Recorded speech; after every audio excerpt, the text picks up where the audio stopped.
오늘 소장님과 나눠볼 주제가 원전주네요. 원전 분할 매매 전략, 투자 전략으로 이렇게 한마디를 주셔가지고 원전주 지금 분할 매매해도 좋을 것 같다 결론을 먼저 내려주셨는데, 그러면 이 결론에 도달하기에 앞서서 지금까지 원전주들 상황이 좀 어땠는지를 좀 정리를 해볼 필요가 있을 것 같아요. 원전 하면은 예전에 한창 태주 이방원 얘기할 때 그때만 많이 봤었지, 근래는 뉴스가 뭐가 있었지 이러면 많이 좀 더 거슬러 올라가게 되더라고요.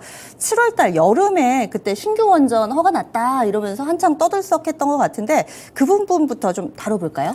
네, 사실 원전과 관련된 이슈는 계속 났었습니다. 났는데 사실상 크게 이제 부각이 되지 못했던 것은 그 웨스팅하우스와 관련된 이슈가 좀 있었기 때문에 이슈적으로 오른다 하더라도 좀 차익 실현이 많이 나와졌었거든요. 그렇지만은 정부 정책으로서는 계속 지금 튀어나왔던 이슈가 있었기 때문에 원전과 관련된 이슈는 앞으로도 좀 계속 나올 가능성이 높다라고 보시면 될 것 같고요. 사실상 그 지난 7월에 굉장히 좀 큰 이슈가 나오긴 했었습니다. 그래서 그 당시 때 그 7월 때 한수원하고 한전 그리고 한전 KPS 등이 참석한 원전 설비 수출 유망 프로젝트에 대해서 점검 회의를 좀 개최를 했었거든요. 그때 당시 때 산자부가 제29차 에너지위원회 개최를 통해서 신규 원전 검토에 대한 논의가 좀 이루어지긴 했었습니다. 그래서 그러한 이슈 때문에 일시적으로 한 7월 정도 때 일부 좀 주가가 상승하는 듯 했지만은 크게 이제 좀 밀렸었던 흐름들을 좀 가져가고 있었다 보시면 될 것 같고요. 사실 7월 말일에 그 제11차 협력 그 전력 수급 그 기본계획 그 수립 조기 착수 검토 예정이 좀 있었는데, 이게 지금 제일 중요한 포인트가 될 수 있고 앞으로도 이 이슈가 한 번 더 부각될 가능성이 매우 높을 것이다라고 좀 보고 있습니다. 그래서 결국은 지금 원전주의 경우에는 올해 내내 계속 좀 이슈가 부각되었다는 것을 좀 인지를 하실 필요가 있을 것 같고요.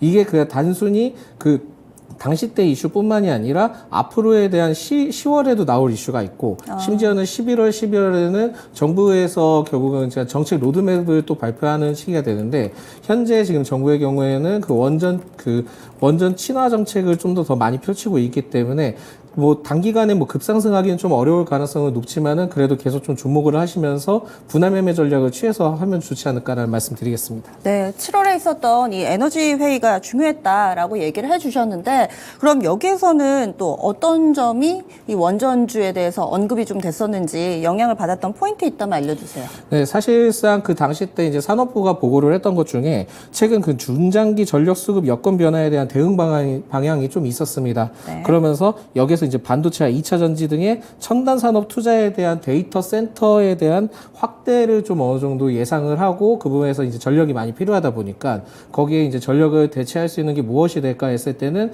결국은 이제 원전에 대한 부각 가능성이 매우 높았었거든요. 그러다 보니까 신규 원전의 그 건설 가능성이 계속 좀 부각이 됐었던 시점이었고요. 당시 그러한 흐름들 때문에 일제히 좀 상승을 했었던 흐름들이 가지고 있습니다. 사실상 원전과 관련된 정책에 대해서도 뭐 작년에도 이제 부각됐다고 말씀드렸지만은 올해 1월에도 정책에 대한 부분들도 이슈가 있었긴 했었는데, 이게 지금 제가 봤을 땐 단기적인 이슈로 끝날 것 같지는 않고요. 사실 이러한 어떻게 보면 점차 이제 IT든 AI든 굉장히 좀 전자적인 부분들에 대해서 확충이 되고 있잖아요. 그만큼 이제 전력 공급에 대한 문제가 앞으로 좀 대두될 수 있다라는 점 때문에 결국은 원전에 대한 이슈가 좀 불거진 것 같고, 사실상 이제 독일에서도 결국은 원전과 관련된 좀 어느 정도의 포인트가 좀 있는 것 같습니다. 원래 독일은 원전에 대해서 상당히 보수적이었잖아요. 유럽 그렇죠. 국가들 가운데서도. 네. 그러면서도 좀 어느 정도 이제는 그 에너지 정책에 대해, 신재생 에너지에 대한 정책에 대해서 일부 좀 실패에 대한 좀 이슈가 좀 있기 때문에 이런 점을 봤을 때는 전체적으로는 좀 확대가 될 가능성이 좀 높지 않을까라고 보고 있고요. 사실상 이제 유럽에서도 그러한 이제 신재생 에너지 쪽으로 좀 전환을 시키려고 했었던 이유는 아무래도 그 일본의 이제 후쿠시마 이슈가 좀 크게 부각이 되면서 결국 탈원전 정책이 필요할 것 같다라고 했지만은 결국은 지금 우크라이나 전쟁이 길어지면서 에너지에 대한 수요도 굉장히 좀 많이 필요하다 보니까 다시 이제 원전에 대한 그 이슈가 다시 재부각이 될 가능성이 매우 높지 않을까라고 보고 있습니다. 네. 그래서 원전과 관련해서 사실, 그리고 또 이 한국전력 적자도 정말 크고요. 그러다 보니까 뭐 계속 전기요금 단가 올려야 된다. 결국 그 이야기인즉슨 새로운 또 전기를 생산해내는 에너지원이 필요하다는 건데 우리 정부 탈원전 색깔 워낙에 좀 탈원전이 아닌 이제 다시 또 친원전 색깔이 워낙에 좀 확실하잖아요. 앞으로 방향성이 좀 어떻게 잡히게 될까요? 예, 사실 앵커님께서 너무 잘 말씀을 해주신 게 한전에 대해서도 좀 지금 문제가 있잖아요. 그쵸. 문제가 있는데 오히려 한전의 경우에도 하반기 때는 좀 하반기보다도 앞으로 좀 좋아질 수 있는 것은 전기료 인상에 대해서 좀 불가피할 것 같고요. 그쵸. 네. 사실상 이게 지금 전 세계에서 전 세계로 좀 보기는 어렵지만은 유럽 대비에 우리나라 전기료가 굉장히 좀 싼 편이 그렇다고. 있습니다. 그렇다 보니까 이 부분에 대해서 전기료 인상을 하게 되면은 당연히 이제 한전에 대해서 좀 적자폭을 많이 해소할 가능성이 높기 때문에 이 점을 좀 보셔야 될 것 같고요. 얼마 전에 미국에서도 우리나라 철강업체들 상계 관세 매겼잖아요. 그게 네. 우리나라 전기료가 너무 저렴해서 그렇다고 뭐 이런 얘기하던데 사실 전기 쓰면서 그렇게 전기료가 저렴하다라는 생각을 못했던 것 같은데 우리나라가 저렴하긴 한가 봐요. 예, 굉장히 좀 저렴합니다. 그러다 보니까 한 그 유럽에서는 한 2배 정도 이상 정도 그렇대요. 차이가 날 정도니까. 근데 좀 약간 그거는 좀 네. 너무 억지인 것 같기는 하지만 그렇다 하더라도 그 전기료 인상에 대해서 네. 불가피할 것이다라고 보고 있고요. 뭐 이제 다시 돌아오자면은 네. 그 우리나라 이제 원전 방향성에 대해서 제가 좀 말씀드리자면은 27년까지 종합 원전 그 수출 강국 도약을 통해서 총 5조 원 원전 설비 프로젝트 수주한다고 이제 밝히긴 했었는데 총 5조 원 규모에 대해서도 원전 그 설비 프로젝트 수주 도전 및 중소기업 그 육성을 통해서도 이제 앞으로 좀 굉장히 확대시켜 나가겠다라고 했는데 여기에 그 신한울 3, 4호기에 따른 이슈가 좀 있었고요.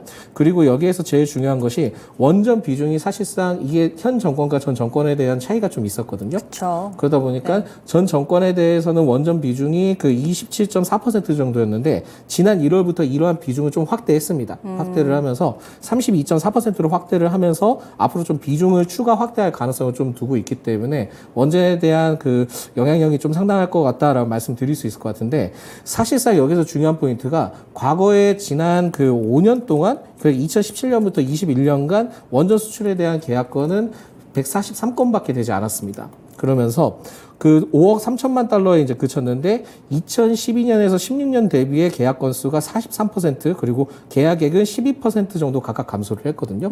그만큼 이전에 그 이전 정권에서는 신재생 에너지에 따른 부분에 대해서 굉장히 확대를 해 나갔기 때문에 기존의 2012년에서 16년 당시에 있던 그 원전에 대한 수주가 굉장히 좀 많이 줄어들었던 상황이었다라고 보시면 될 것 같고 앞으로 이러한 부분들을 좀 어느 정도 개선을 해 나갈 가능성이 매우 높기 때문에 이 점을 보셔야 될 것 같고요. 7월 당시 때 이제 이슈가 나왔던 것 중에 하나가 2조 5천억 원 규모의 루마니아 체르나보다라고 얘기를 하는데 원전 설비의 개선 사업을 수주하기 위해서 민간 합동으로 루마니아 등의 원전 협력단을 파견하면서 좀 기대감을 가졌습니다. 그래서 그 당시 때 이제 7월에는 루마니아 그 원전 협력단에 따른 이슈가 좀 굉장히 좀 크게 있었기 때문에 이 점에 대해서는 계속 좀 주목을 해볼 필요가 있을 것 같고 이게 아마 10월 정도 때 네. 이러한 그 수주에 따른 부분들이 좀 부각될 가능성이 있어서 그러니까 이달에 좀 부각될 가능성이 있기 때문에 원전은 일시적으로 한 번 정도는 상승을 더할 가능성이 높다라고 보시면 될 것 같습니다. 원전 하면은 이 내부적으로 정부 정책 영향 받든지 아니면은 국내 어떤 이런 정치권에서 유럽에 가서 세일즈 외교를 한다거나 이런 내용 하면 또 들썩이기도 하더라고요. 그렇다면은 내부적으로 좀 봤다면은 수출 모멘텀 뭐 우리가 기대해 볼 만한 게 있을까요? 그 8월 당시 때요. 그 루마니아 그 원전 3중 수소 제거하는 설비가 있었는데 그거에 네. 대해서 한수원이 23개 품목에 대한 1,100억 정도의 그 주문을 할 예정으로 좀 밝혀졌습니다. 그 8월 당시 때였는데 그리고 이집트 원전 사업의 경우에는 한수원의 경우 50개 품목에 대해서 한 6,600억 원 정도였었고요. 두산 에너빌리티가 그 31개 품목 중에 300억 원 규모의 그 부분에 대해서 수주에 대한 이슈가 있었거든요. 근데 이게 지금은 그 당시 때 그 이슈가 좀 소멸이 됐습니다. 그러면서 좀 조용히 묻어졌었던 건데 그 당시 때는 이제 계획적이었던 거고요. 정확한 거는 사실상 그때 당시 때 이제 표시가 됐던 거는 이달 10월부터 그러니까 이달이죠. 이달부터 그 진행할 계획을 좀 가지고 있었기 때문에 이러한 그 8월 달의 이슈가 10월에 다시 부각돼서 나올 가능성이 있어서 오히려 기자재 발주에 대한 이슈는 이전에 8월에 나왔던 루마니아든 이집트든 이러한 원전에 대한 이슈가 이번 달에 좀 나올 가능성이 높을 것이다라고 좀 예측하고 있습니다. 네. 그러면은 임박한 이 이벤트 아직까지 원전주들이 사실은 고점 대비로 좀 빠져 살아있는 상황이어서 이벤트가 있으면 지금 좀 사봐야 되나 이런 생각들도 좀 많이 하실 것 같은데, 그리고 가깝게는 이 원전주들 웨스팅하우스 이슈가 있었잖아요. 그때 뭐 한수원이 뭐 승리를 했다 뭐 이런 헤드라인들 상당히 많이 나오면서 관련해서 원전주들 전체적으로 또 환호를 하기도 했는데, 그 이후에 후속 기사들을 못 챙겨봐가지고 지금 어떻게 되고 있는 건가요? 네, 사실 이게 웨스팅하우스와 관련된 이슈가 어떻게 보면 원전주의 상승을 좀 막고 있다고 보시면 될 것 같거든요. 아, 근데 그때 승리했으면 끝난 거 아니에요? 그러니까 이것도 이제 정확한 히스토리를 좀 살펴볼 필요가 있는데, 네. 미국 법원에서 제기한 소송이 각하됐긴 했습니다. 각하되긴 했고, 웨스팅하우스는 이것에 대해서 바로 그 다음날 이제 불복하겠다라고 얘기가 나왔기 때문에 이게 좀 네. 아쉽게 되었다라고 볼 수 있을 것 같고, 주요 포인트의 경우에는 미국 연방 법원에 대해서 그 판결에 대해서 수출 통제 집행 권한이 미국 정부에 있다라고 판결한 것에 대해서 불가하다는 입장을 좀 밝혔기 때문에 아직까지는 이러한 이슈가 좀 끝나진 않은 것 같다라고 보실 수는 있을 것 같고요. 여기서 좀 히스토리를 좀 더 살펴보자면은, 분쟁에 따른 그 웨스팅하우스와 한전이 맺은 원전 기술 이전에 관한 1997년이라고 합니다. 그때 당시 때 이제 계약을 맺었었고, 이후에 이제 한전과 한수원과 한전이 APR이라고 있는데, APR 1400에 대해서 독자적으로 개발을 해서 이것에 대해 해외 수출을 법적으로 아무 문제가 없다라고 이제 입장을 밝혔었습니다. 근데 웨스팅하우스의 경우에는 APR과 다른 원자로도 이전에 라이선싱을 제공한 기술을 사용한 것으로 좀 주장을 하고 있거든요. 그러다 보니까 아직까지는 이게 좀 끝난 것 같지는 않고요. 미국 소송에 대해 소송을 다시 이제 제기를 한 것인데, 웨스팅하우스에서 또 입장이 좀 추가적으로 보자면은, 라이선싱을 받은 원자력 기술에 대해서도 한수원과 한전이 해외 수출하는 데 있어서 미 원자력법에 의한 수출 통제를 좀 받아야 하고, 수출 금지가 구체화로 이루어져야 된다고 주장을 하고 있기 때문에 이게 앞으로 어떻게 될지 모르겠지만은, 이거에 대해서 뭐 우리나라가 수출이 금지가 된다? 이거는 좀 아닌 것 같습니다. 그래서 사실상은 지금은 웨스팅하우스와 한전에 대해서도 원자력 발전소 플랜트에 대해서 사우디아라비아, 체코에 대해서 이제 수출을 하고 있는데, 폴란드에 한 300억 달러의 원자력 발전소에 건설하려고 계획을 하고 있었습니다. 네. 근데 이러한 딜들이 지금 미 수출 통제에 부합할 것이라는 확신을 주는데 좀 실패했다고 보시면 될 것 같고요. 결국은 지금 이게 지금 국제 중재 절차가 좀 진행이 되고 있는 것으로 알려져 있거든요. 그래서 웨스팅하우스 측에서는 중재 절차 측에서 최종 결정은 2025년에나 좀 나올 것으로 좀 예상이 되고 있기 때문에 이게 상당히 좀 길어질 수도 있다라고 좀 보실 수 있을 것 같은데, 그냥 제 개인적인 생각으로 봤을 때는 양측의 협의 가능성을 좀 기대를 해볼 수 있지 않을까. 올해나 내년 정도에. 네. 그게 왜 그러냐면, 예전에 그 아랍에미레이트와 그 원전 4기기 건설 비용에 대해서 20조 원 중에 우리나라가 한 19조 원 정도였고, 미국이 1조 원 정도 이제 받았었거든요. 그 당시 때 협상이 잘 이루어졌기 때문에 이 부분에 대해서도 그냥 단순히 우리가 단독으로 이제 뭐 수출을 하겠다, 그것이 아니라 지금 좀 웨스팅하우스와 어느 정도 협의점을 갖고 수출에 대해서 피를 좀 어느 정도 나눠가는 형식으로 합의가 이루어질 가능성이 좀 높다라고 보실 수 있을 것 같고, 지금 미국과 컨소시엄 형태로 참여하는 방안도 좀 협의 중이다 합니다. 그러다 보니까는 이러한 기대감이 좀 어느 정도 상당히 남아있고, 이게 좀 해결이 된다 하면은 원전주는 좀 크게 상승할 가능성이 높다 보시면 될 것 같습니다. 앞서서 그 보도 나오고 나서 이제 좀 웨스팅하우스 악재에서 이 발목이 잡혔었는데 좀 풀어놨구나, 자유의 몸이 됐구나 이렇게 생각했는데 그게 아니군요. 끝날 때까지 끝나지 않은 이슈, 현재 이런 상황인데, 그렇다면은 다시 우리 정부의 스탠스로 좀 돌아와서, 정부 쪽에서도 원전 산업을 키우겠다라는 의지를 상당히 강력하게 피력하고 있는데, 지금 뭐 예산 편성이라든지 앞으로 뭐 이와 관련된 세일즈 외교라든지 정부의 스탠스를 좀 정리를 해볼까요? 네, 사실 이게 아까도 말씀드렸지만 정부 정책 로드맵에 대해서 발표되는 거는 11월부터 그 내년 1월까지 계속 발표가 될 겁니다. 네. 근데 여기서 제일 중요한 것은 예산 편성이 되어 있느냐 안 되어 있느냐에 따라 로드맵의 형태가 많이 달라질 가능성이 높거든요.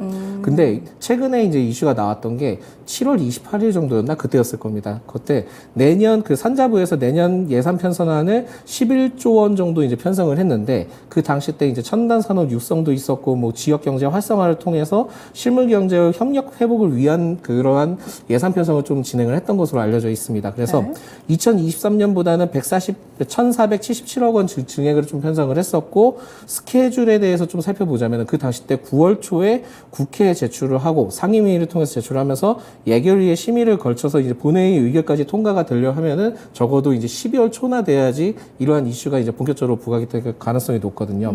근데 그 당시 때 이제 산자부에서 예산 편성을 했을 때 바이오, 우주, 반도체, 2차 전지 그리고 원전과 방산이 있었습니다. 그러다 보니까 지금 이러한 말씀드렸던 6대 그 섹터의 경우에는 계속 좀 주목을 해보실 필요는 있을 것 같고, 결국은 이제 원전에 대해서는 예산 편성이 되어 있기 때문에 굉장히 앞으로도 좀 기대를 해볼 수 있다라고 보시면 될 것 같고요. 그리고 그 당시 때 이제 어떤 내용이 나왔었냐면 예산 편성을 할 때 원전 분야에 대해서 지원 강화 그리고 수출 촉진에 대한 이슈가 나왔었습니다. 그래서 지금 형태와 지난 7월에 따른 형태가 비슷하다 보시면 될 것 같고요. 특히 여기에서 포인트 되는 거는 ISMR 소형 혁신형 소형 모듈 원자료에 대해서도 예상이 충분히 반영되었다라는 얘기가 나왔기 때문에 앞으로에 대해서 뭐 11월 달 부각이 받는다 하더라도 결국은 내년 1, 2월까지 계속 쭉 이슈가 될 가능성이 높을 것이다. 근데 그때 당시 때는 이제 원전 수출뿐만이 아니라 결국은 그 혁신형 소형 모듈 원자료 쪽에 이슈가 될 가능성이 높기 때문에 계속 이슈가 부각될 것으로 판단이 되고 있고요. 네. 원전주에 대해서 지속적으로 관심을 가져야 할 포인트가 결국 수출 촉진을 하기 위해서인 것도 있지만은 중소기업과 중견기업의 시설 투자 그리고 원전 해체에 대한 기술 개발 역시 예산에도 좀 편성이 되어 있습니다. 그만큼 다이나믹하게 많이 편성이 되어 있는데, 그러면 이제 역으로 반대로 좀 생각을 해보시자면은 신재생 에너지에 대한 이슈도 예산 편성이 있었거든요. 네. 있었는데 그때 이제 제가 보도자료를 확인해 본 결과, 그러니까 산자부에서 보도자료를 확인해 보니까 부적절하게 집행된 보조금 그리고 나눠먹기식의 그 연구개발 등은 과감히 구조조정을 한다고 밝혔습니다.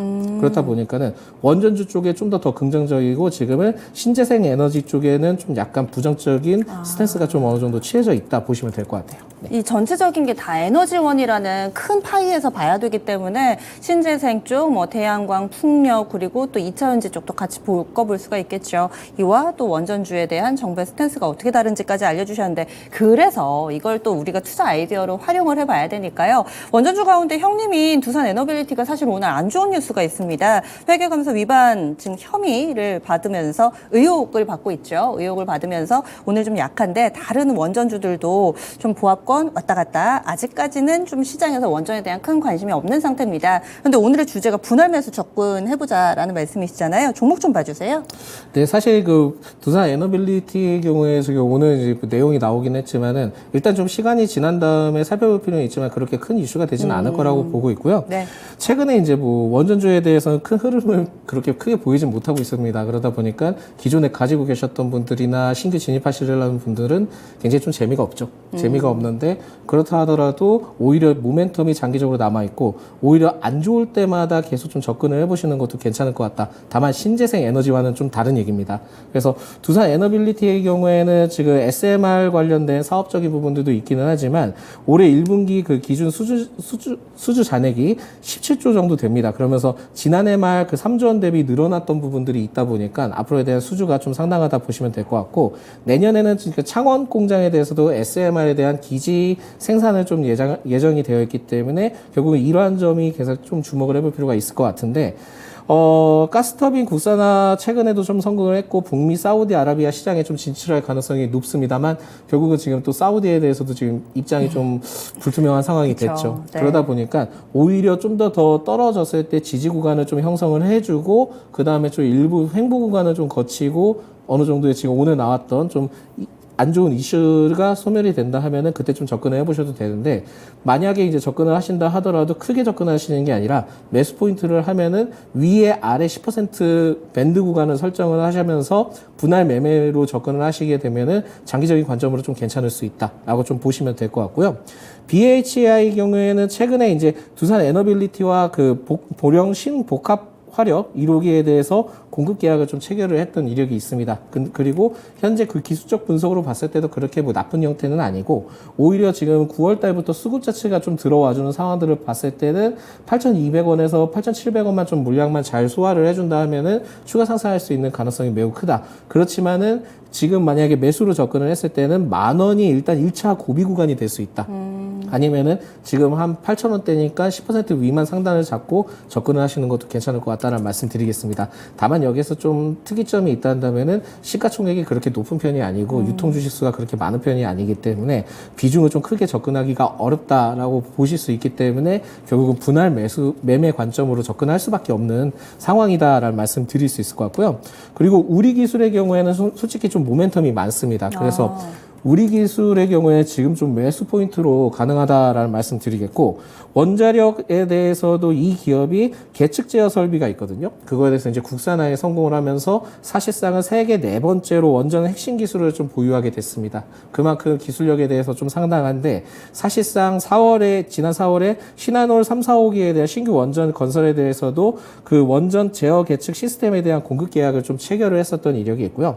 원전 관련된 계측 사업에 대해서 일부 수주를 좀 달성을 하면서 좋은 흐름들을 보여주고 있기 때문에 아직까지 유효한데, 여기에서 그 수주액도 전년 동기 대비 198%까지 증가를 했기 때문에 실적을 앞으로 올해 좀 크게 기대를 해볼 수 있을 것 같고, 8년 내내 최대 수주 실적을 기록할 가능성이 높아서 실질적인 부분들에 대해서 긍정적이다. 그리고 4분기에 대해서는 지금 이제 본격적으로 4분기에 들어왔는데, 신한올 3, 4호기에 대한 신규 원전, 그러니까 그 원전 그 제어 계측 시스템에 대해서도 추가 계약을 좀 진행할 가능성이 높습니다. 그래서 계속해서 수주가 발생할 가능성이 높은 기업이기 때문에 계속 좀 주목을 해보자라는 말씀 드리겠습니다. 그래서 우리 기술의 경우에는 최근 수급적인 형태는 그렇게 뛰어난 부분들은 아니지만은 오히려 다른 그 원전주와 관련된 기업들보다는 아래쪽에 지금 지지 구간이든 또한 지금 물량을 소화해내주는 과정을 봤을 때는 오히려 지금 매수 관점으로 보셔도 될 것 같고, 1,700원까지도 조금은 접근해볼 필요는 있을 것 같다라는 말씀 드리겠습니다. 네, 지금 이 세 종목이 원전주 가운데서 좀 볼만한 종목 압축을 해주신 거죠? 네, 그렇습니다. 그래서 가장 좀 장기적으로 들고 가도 네. 좀 안전하게 매매를 좀 하실 수 있는 것은 두산 에너빌리티, 그리고 BHI 경우에는 일시적인 상승을 통해서 접근이 가능한 종목이고, 우리 기술의 경우에는 앞으로에 대한 실적에 대한 기대감이 상당하기 때문에 좀 더 천천히 끌고 가면서 가져가도 될 종목, 이렇게 좀 보시면 될 것 같습니다. 예, 알겠습니다. 원전주 오랜만에 좀 들여다봤습니다. 그 사이의 내용들도 함께 좀 총정리를 해드렸고요. 지금 당장이 아니더라도 그 향후를, 그 다음을 준비하고 계신 분들께 또 적합한 종목군이 아닐까 합니다. 이렇게 또 관심주까지 선별해봤습니다. 지금까지 원전에 대한 재미난 이야기들 프레스티지 경영전략연구소의 반종민 소장과 함께했습니다. 고맙습니다.